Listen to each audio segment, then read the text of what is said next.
Our podcast, Lost in the Wind, The Challenges Surrounding the Trafficking of Indigenous Women, is brought to you by Ashley Hinds, Sofia Amores, Kassandra Perez, Gaby Diaz, Alexis Martinez, and Colleen May. Trigger warning. This podcast will discuss topics relating to human trafficking, violence, exploitation, sexual themes, and trauma. The content may be distressing for some individuals. Listener discretion is advised.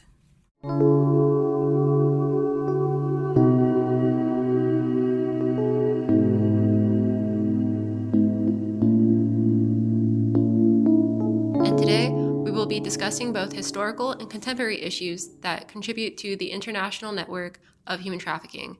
We will be specifically delving into the reasons why Indigenous women are often the most vulnerable to trafficking schemes. Joining us today is Alyssa, here to share with us her first-hand experiences dealing with the dangers of human trafficking. But first, we will be going into the historical context of the problem, its prevalence on the international stage, and the challenges facing its mitigation.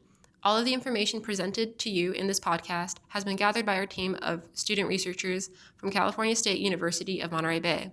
Each member has researched a specific aspect of the issue in an effort to more comprehensively understand the complexities of this widespread problem from a specific vantage point. Human trafficking is a complex and disturbing issue that plagues many facets of international society. In 1948, the United Nations General Assembly adopted the Universal Declaration of Human Rights, stating no one shall be held in slavery or servitude.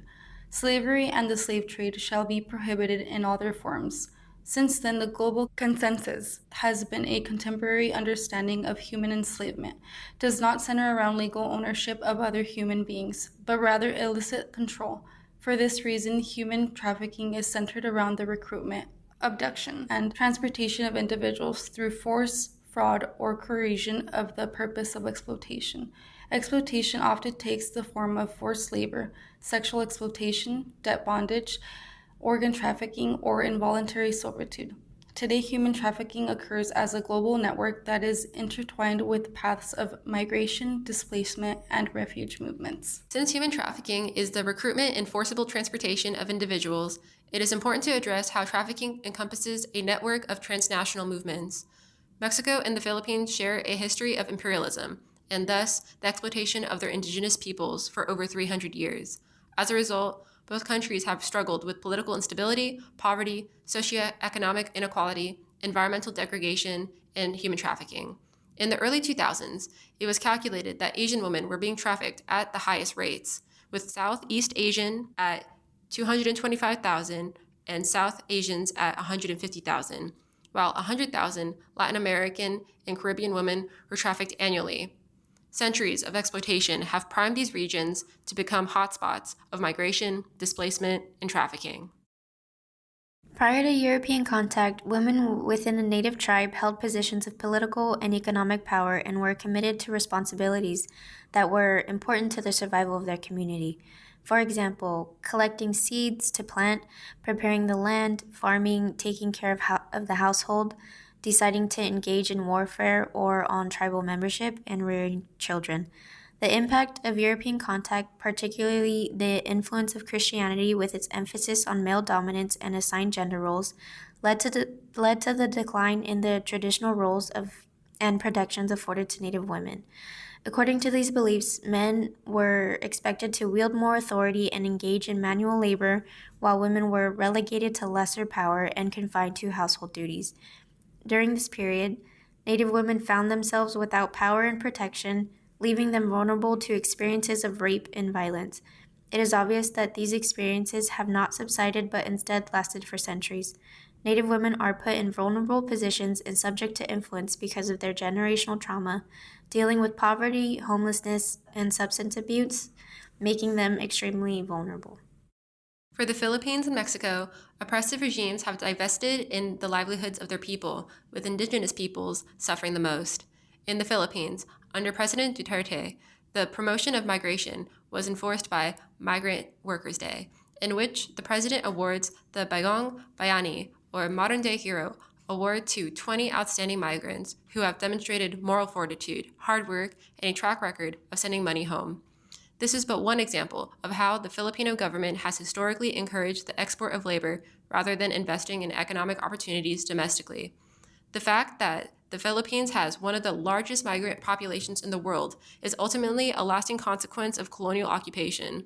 Today, 8% of the country's population currently resides abroad and contributes approximately 5.2% of the gross national product, with approximately 60% of the migrant population being Filipino women. This pattern of mass migration is encouraged by governmental institutions, both domestic and abroad, and causes workers to be engaged in precarious situations. A report by the U.S. Department of State states that traffickers will attempt to exploit Filipinos that are already overseas with the false promise of employment opportunities in another country. Transnational perpetrations of trafficking, as with other crimes, add another dimension of complexity to the issue, making it more difficult to prosecute perpetrators. In Mexico, the present sex trafficking could be compared to the acclaimed folk story of La Llorona, those who weep at night, undiscovered. In reality, common tactics range from kidnapping women and children from markets offering indigenous people a better job in hopes of getting a better life, migrating or leaving an abusive household. Although some people may wonder, well, why can't they escape? The unfortunate reality is that sometimes once an individual is transported overseas, they are often forced into a form of indentured servitude. They are without a passport, far away from any form of support, far away from their loved ones, and unable to speak the language of the country they are in. They can't force themselves into what is known as debt bondage, where they are forced to work in order to repay the debt of transporting them into a new country.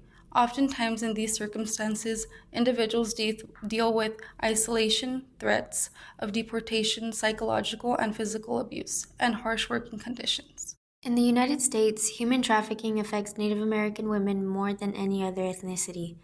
Of all traffic victims, Native American women make up over 40% of trafficking victims, while they only occupy 10% of the total population.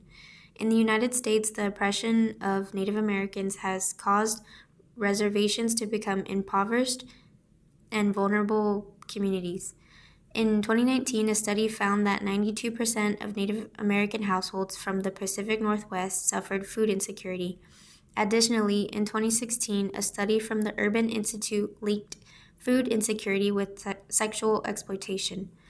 The United States government has contributed to this problem by stealing the Native Americans' land, resources, and identity, leaving Native American women to be victimized. There are 4 ideologies of structural discrimination that Indigenous women specifically face: sexism, racism, classism, and settler colonialism. The oppression of these women is founded upon a dark history of the sexual colonization of Indigenous women by the United States government. Soldiers were actually encouraged to exploit Indigenous women, using them as prostitutes in an effort to rid them of their Native American identity. Children were taken from their families and placed in boarding schools where sexual abuse was meant to control them. Another reason that Indigenous women were trafficked more than any other race comes from the objectification of these women as sexual fetishes, a custom that dates back to settler colonialism. Out of the 574 federally recognized tribes in the United States, 231 of them are located in Alaska. Due to the enormous size of Alaska and the number of remote communities, many of the indigenous nations are cut off from law enforcement agencies, with many of the nations being so remote they can only be accessed by airplane or boat, depending on the weather and time of year. While this landscape alone makes access to justice geographically difficult, Alaska has long faced a law enforcement crisis that contributes to the devastating rates of violence against Indigenous women across the state. Given the small populations and limited tax bases of most villages in the region, few have their own certified police departments. In these villages, the only police presence is usually paraprofessional public safety officers. These officers are not certified under the Alaska Police Standards Council and have limited authority. The ramifications of this varied presence of public safety officers results in numerous sexual assault prosecutions. However, the troopers' ability to respond to and investigate cases of sexual assault may be affected by the isolation of a community where a sexual assault takes place. Although American Indian and Alaska Native make up a small portion of the U.S. population, their rates show domestic and dating violence victimization rates far higher than other ethnic groups.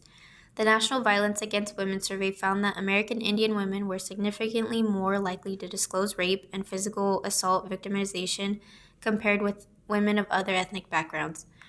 In Maloney's article, Selective Justice, A Crisis of Missing and Murdered Alaska Native Women, she states, given these compounding factors, it is not surprising that evidence demonstrates the links between this epidemic and this country's forced assimilation and mistreatment of Native Americans, as well as continued systemic bias and racism.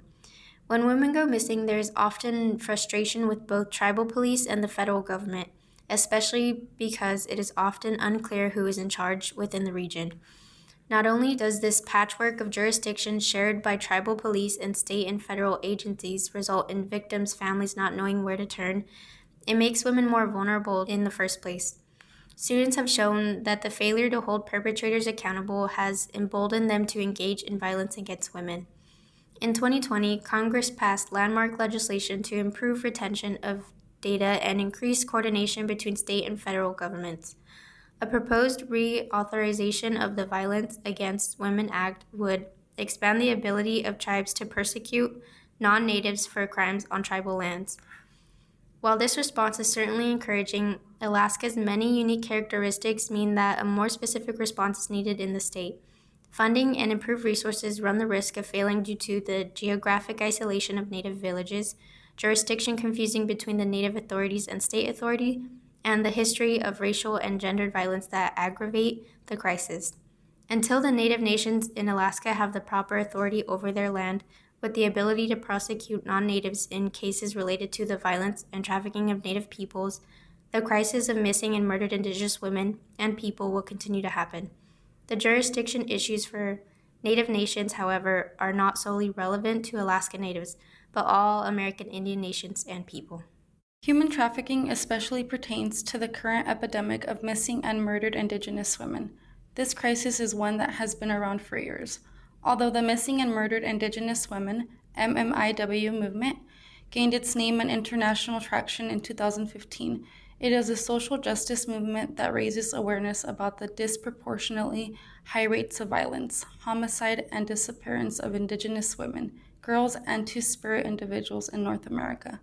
The movement seeks to shed light on the systematic issues in law enforcement that contribute to these tragedies, as well as to advocate for justice, support for victims' families, and policy changes to address the root causes of the problem. The MMIW movement is an important initiative focused on bringing attention to a crucial issue impacting Indigenous communities. When Indigenous women are on the move, they are more likely to vanish and never be heard of again.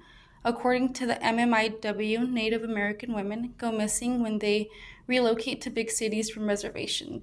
The media ignores their disappearance, or murder is never reported by law enforcement. In 2016, the National Crime Information Center reported 5,712 missing American Indians and Alaska Native women and girls through the U.S. Department of Justice National Missing and Unidentified Persons System only logged 116 cases. In an effort to connect with someone that could provide firsthand accounts of the dangers of Indigenous trafficking, an individual using the alias Alyssa has volunteered to speak about her experiences. Alyssa grew up near the U.S.-Mexico border, where she experienced daily socioeconomic instability, near-trafficking incidences, and other forms of violence. She has been brave enough to share her truth with us today. She is an inspiration of resilience and strength. Through her story, we hope you gain a better understanding of the dangers that surround Indigenous women and how easily they are victimized. Since the interview with Alyssa was conducted in Spanish, our team member, Kassandra, has translated the interview so that we can read the translation to our audience in English. Once again, parts of this interview include violence and sexual scenes. This may be triggering for some of our audience. Listener discretion is advised. Hello, Alyssa. Thank you for joining and being a part of this interview. Just to let you know once again, your story and your answers will be used only for educational purposes, and your identity will remain confidential as you requested. Is this okay? Yes. Okay, great. So to start off, can you tell me a little bit about where you're from? I am from a border town in Tijuana. I grew up there and I lived there for most of my life. What was it like growing up there? It was difficult. Okay, can you tell me about some of your struggles growing up there? Transportation, you couldn't really travel safely without someone having to grope you or feel for the worst. At what age did you begin to worry about your safety within transportation? At 15. I see. Growing up, how was your relationship with your family like? It was very strict, conservative, but at the same time, there were needs that forced me to go out to the streets young. Yeah, can you tell me what those needs were? Money? What was your first job like, and how old were you? I started working at 12 cleaning houses, and a man exposed himself to me. He was laying down and showed me his area down there. I also started to work at a formal job at 15 in a paint store. Before that, I did some dishwashing work. Thank you for sharing that. It must have been very difficult to go through that at that age with no supervision. Tell me, did you have any kind of support growing up? No, there was no support systems for me at the time. Plus, our culture didn't teach us anything in regards to emotions or sex. My mother was very closed. I never said anything to anyone. Did you have a support system as an adult? I never had one. What kind of relationship did your parents have? It was good, but also closed. My dad would leave home and work as an agricultural worker for the seasons, and my mom would stay home alone with us. Because I was the eldest of 3, I was my mother's support and helped in housework. I see. Do you have any good memories from your childhood you like to share? Good? No. I think my dad would occasionally take us out for picnics. Other than that, no. And how was your experience with school? I was a very calm and serious kid growing up. As a result, many people took advantage of that. I was bullied until I was able to fend for myself. In one occasion, I was beat up by 3 girls. I got a fever and I didn't tell my parents until later. How old were you? 9, somewhere between the 3rd and 4th grade. Wow, thank you for sharing that. It must have been very difficult to experience all of that at such a young age. Did you ever have a grounding for yourself spiritually or a mentor? Spiritual, because I went to church. I went to catechism. How did you feel about going to church? Good, very good. I liked it a lot. Was your family religious? Can you describe any challenges you or your family faced or your community? We would have people from my mother's hometown stay over at our home and sleep. They would stay here for weeks or days looking across the border, and I would be uncomfortable. Nothing happened to me, but I started to feel unsafe with lots of men I didn't know staying in my home. How did you stop hosting people? I told my mom I felt unsafe. I was 13. I told her I was tired of having so many men around. My parents spoke and agreed to not let people over again. Also, I was working. All my money went to the home, and we had people over who did not support the home or contribute any work, so it was hard to feed for more mouths. You have mentioned before that you were pro-immigration and have helped in soup kitchens with the Catholic Church. Can you tell me a little bit more about that? Yes, in our church, I was in a teenage group, and we would help migrants by preparing meals in the church like rice, beans, chicken, juice, and water. We would bring hygiene materials and blankets too. We would also hold church fundraisers, and the men would fix the homes of the elderly, and the women would help cook, clean, and provide company. We also brought goods for them too. That sounds like a good community. How did you feel doing all that? I felt really good. There was a time where I wanted to become a nun, but my parents forbid me. Why didn't they let you? They thought I was crazy, that I could not have a vocation in that. Did you ever witness violence while you were growing up? Yes, with my parents. When my dad would come home, he was drunk. He had a gambling problem. He would come home with no money and my mom would be crying. That made me look for a job. It also made my youngest brother go to the streets and window wash cars. How old was your brother? He was little. He was 9 and I was around 17. How do you think the federal government does enough in these cases? Right now, things have changed, but back then, no. What experiences in your life made you feel unsafe? It was mostly transportation. It was difficult. I remember how it would get dark and I would work at the paint store and men would catcall me by 5 in the afternoon. Has there been a time where things have gone too far? Yes, I would work at a plaza. There was one man who tried to kidnap me and the police banned him from the mall. There was a bus driver who picked me up from the terminal and he planned to let people off before I could. He told the people since it was the last turn he was tired and that he was not letting in any more people. After the last person left, he told me he had seen me before and that I should help him leave the truck at the terminal and leave with him. And I told him no, and he became aggressive, stopped the bus, and I was feeling the bus slowed down. I pulled out a blade, and in a movement, I held the blade to his neck, and I told him to open the door and let me off. At that time, there were no phones, and I got off. Where he left me, it was very dark, and I had to walk where there were bars, and I felt fear. I had gotten off because it was also in a scary part of town. Fortunately, there was a woman who worked as a prostitute who I told what happened. She walked with me and helped me get on a bus that was safe home. And when this happened, how old were you? I was no more than 18. That must have been a lot to go through in one night. How did you feel about your encounter with the woman? I felt some relief, but also concern since it was outside a bar. Anyone could take me or pull me in. Are there any other experiences of harassment that you would like to share?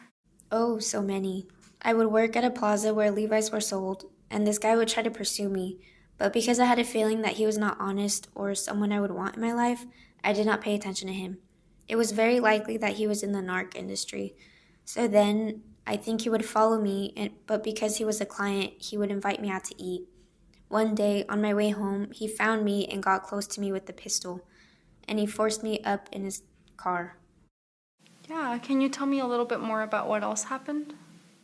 He took me out near the outside of the city, and I was sobbing, convincing him to let me go. He was telling me where he was going to take me, but I begged him to let me go.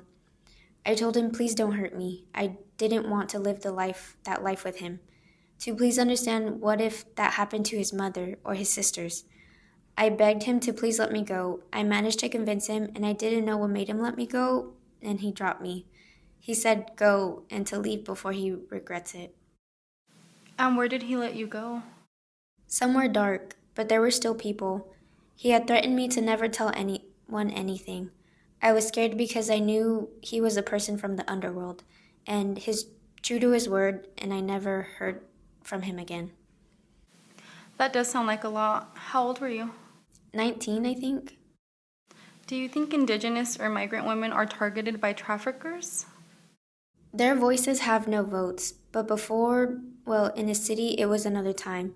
There was a lot of sexism, dysfunctional families, and these girls would grow up normalizing violence. The codependency for abuse. It was also the shame and guilt of being tainted and unholy. The family shame was strong too, and so many girls were shut down by it. We were blamed as the seducers, and the men were never held accountable. Instead of being victims, we were the ones at fault.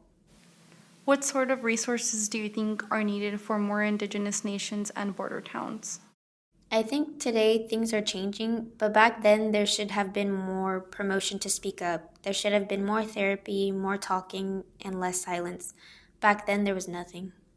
Do traffickers seek out certain vulnerabilities in the women they choose to traffic?